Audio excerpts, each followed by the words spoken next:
Today we're off to interview an ethicist, Dr. Justin Oakley, from the Centre of Human Bioethics, here at Monash University's Faculty of Arts.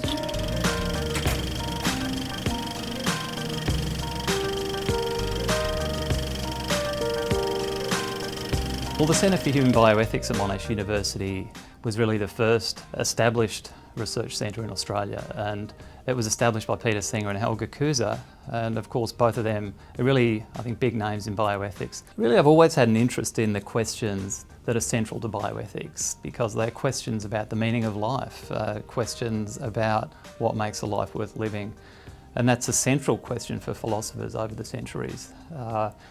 And really bioethics is a way of looking at that question in a practical context. The research that we do is very practical, and so it's informed by the philosophy, but it's addressed really to the issues that matter most to health professionals and I think to society at large. So really an education in bioethics is not only about learning what other people have argued in the field, but also about really developing the confidence to put forward your own arguments on these issues and to be able to defend them coherently and plausibly.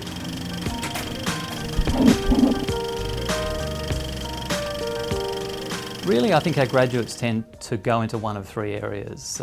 Sometimes they will go, for example, to working in research ethics or clinical ethics as part of a hospital. A second area that we have graduates going into is the law, and in particular working for, say, government bodies like the Guardianship Board.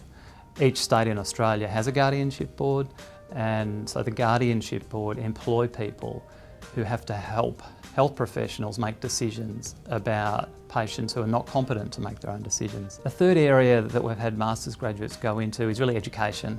There's a big demand for teaching, for example, medical students about the importance of ethics and what ethics is and what ethical issues are going to arise for them once they graduate.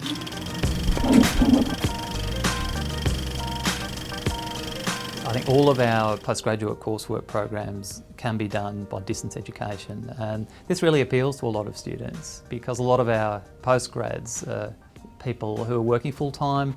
They're very busy. Often, for example, health professionals can be doing shift work, and of course they don't all live in Melbourne, so it really appeals to them to be able to do the course entirely by distance education.